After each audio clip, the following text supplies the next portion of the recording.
we are live. It's rolling now. Okay, it's countdown. All right, y'all. Happy Saturday. Happy Saturday. Betwabu. Shalom. Shalom.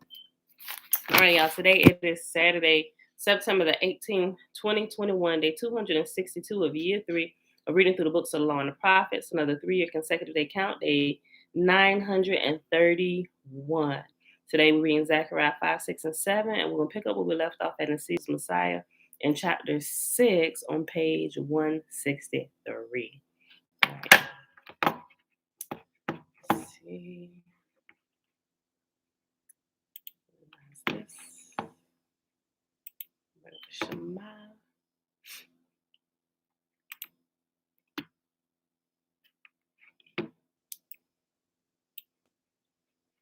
Okay.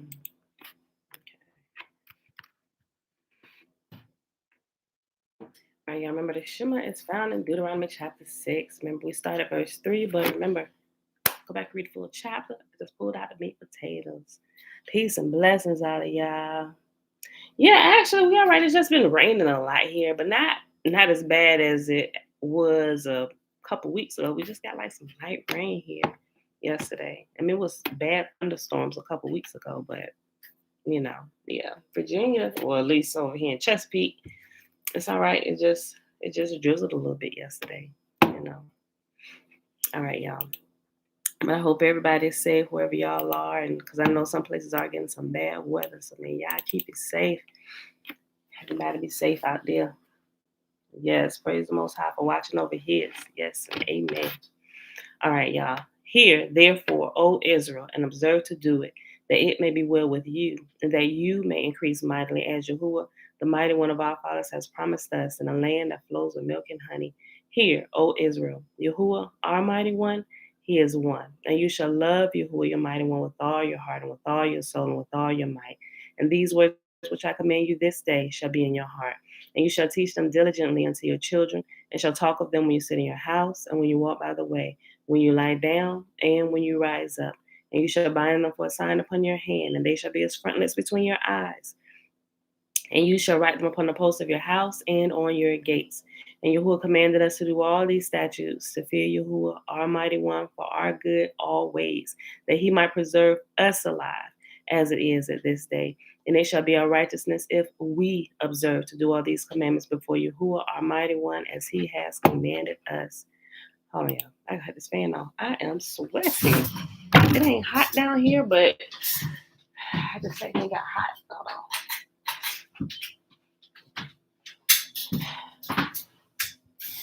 All right. Let's pull this up. Zechariah.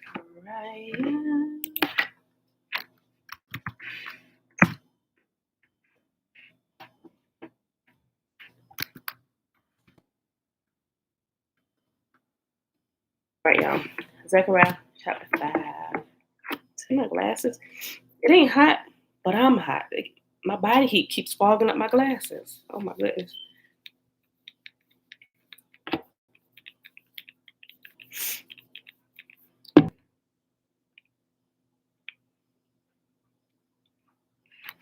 Because I can feel it. It's cold down here, but I am hot.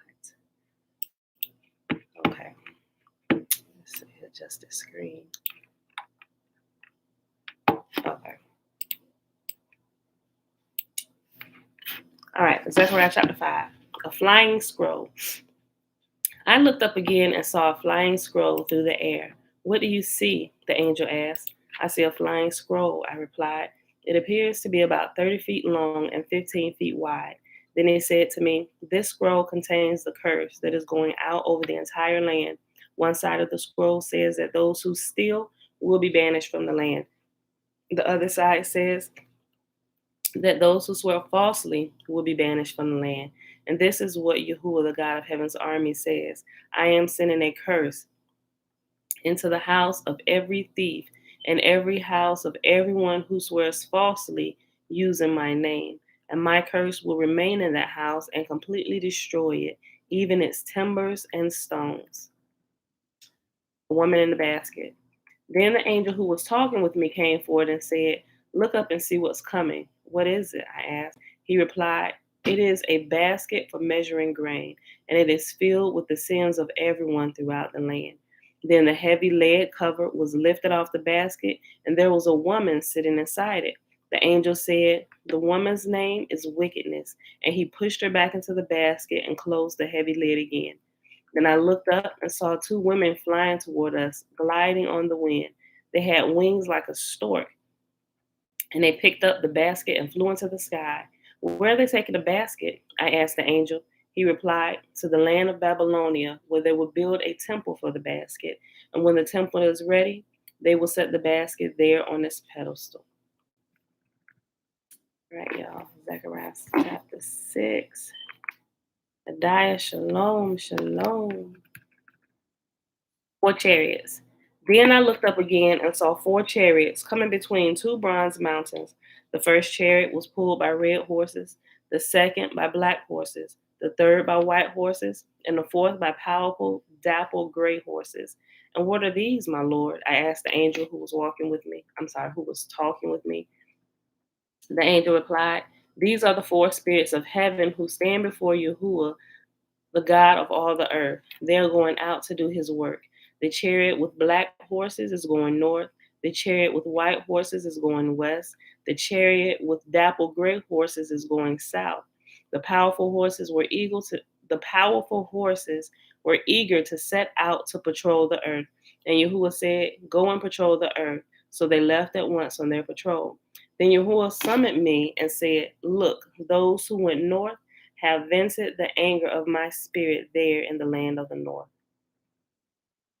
The crowning of Jeshua. Then I received another message from Yahuwah. Heldai, Tobijah, and Jedediah will bring gifts of silver and gold from the Jews exiled in Babylon. As soon as they arrive, meet them at the home of Josiah, son of Zephaniah. Accept their gifts and make a crown from silver and gold. Then put the crown on the head of Jeshua, son of Jehozadak, the high priest. Tell him, "This is what Yahuwah, the God of heaven's army, says. Here is the man called the branch. He will branch out from where he is and build the temple of Yahuwah. Yes, he will build the temple of Yahuwah. Then he will receive royal honor and will rule as king from his throne. He will also serve as priest from his throne, and there will be perfect harmony between his 2 roles. The crown will be a memorial in the temple of Yahuwah to honor those who gave it: Heldai, Tobijah, Jedediah, and Josiah, son of Zephaniah. People will come from distant lands to rebuild the temple, and when this happens, you will know that my messages have been from Yahuwah, the God of heaven's armies. All of this will happen if you carefully obey what Yahuwah, your God, says." Last chapter for the day, Zechariah chapter 7. A call to justice and mercy. On December 7th of the 4th year of King Darius's reign, another message came to Zechariah from Yahuwah. "The people of Bethel have sent Sherezer and Rigamelech along with their attendants to seek Yahuwah's favor.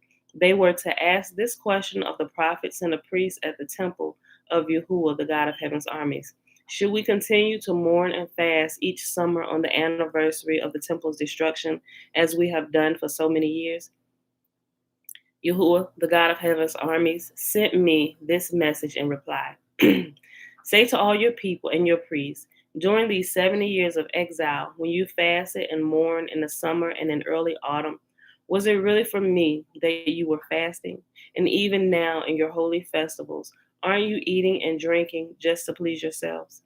Isn't this the same message Yahuwah proclaimed through the prophets in years past when Jerusalem and the towns of Judah were bustling with people, and the Negev and the foothills of Judah were well populated?" And this message came to Zechariah from Yahuwah. "This is what Yahuwah, the God of heaven's army, says: Judge fairly and show mercy and kindness to one another. Do not oppress widows, orphans, foreigners, and the poor, and do not scheme against each other. Your ancestors refused to listen to this message. They stubbornly turned away and put their fingers in their ears to keep from hearing. They made their hearts as hard as stone, so they could not hear the instructions or the messages that Yahuwah, the God of heaven's armies, had sent them by his spirit through the earlier prophets. That is why Yahuwah, the God of heaven's armies, was so angry with them. Since they refused to listen when I called to them, I would not listen when they called to me, says Yahuwah, the God of heaven's armies. As a whirlwind, I scattered them among the distant nations where they lived as strangers. Their land became so desolate that no one even traveled through it. They turned their pleasant land into a desert. And that, my beautiful people, is our reading for today. That was Zechariah 5, 6, and 7. Let's go ahead and hop on over here. All right, y'all. And excuse my little sniffles, y'all. I've been having little sniffles and stuff, so I've been loading up on all my concoctions. And so vitamin C and zinc and some everything I got, I've been taking. Right? Oh my gosh, look, my body temperature keeps going up. I mean, I haven't taken my temperature, but I keep getting hot. Hold on. Yeah, see, my glasses keep fogging up. I got the fan on. The AC is on. So, I don't know that I have a temperature. Like, I feel all right. I don't think I have a temperature, but I don't know. I could, because I can feel the heat. I can feel the heat from my body, y'all. So it's probably burning up some stuff. Like, see this?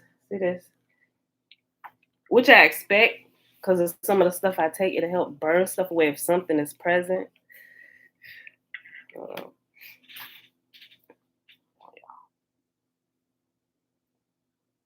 This head wrap ain't making it no better. I'm ready to snatch it off my head as soon as I get done. It's coming off. Okay.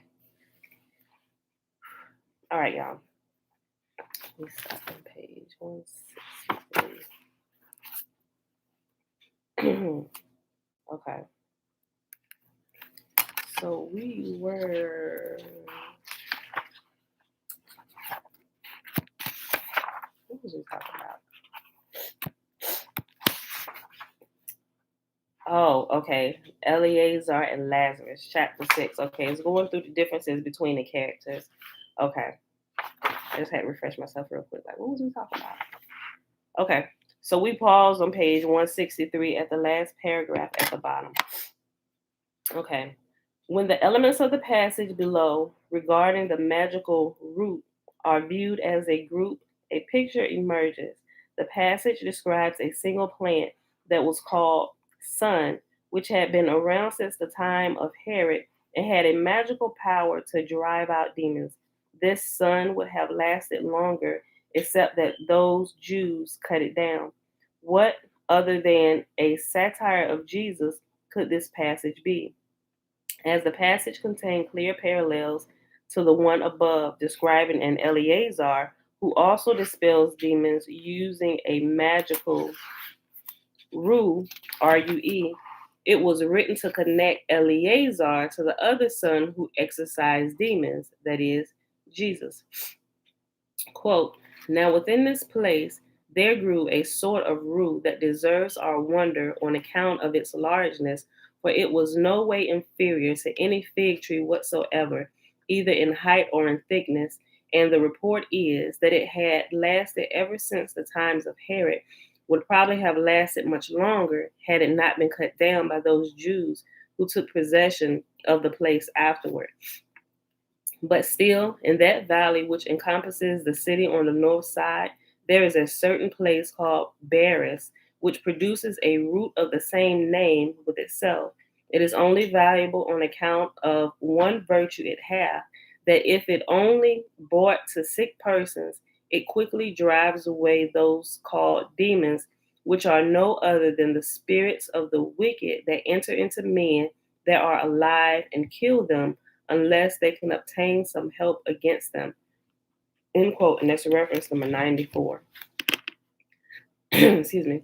The passage above from the Wars of the Jews describing the magical root Baris, B-A-A-R-A-S, Baris, is immediately followed by a passage regarding yet another Eleazar from an eminent family. This Eleazar is a transparent parallel to Jesus, as he survives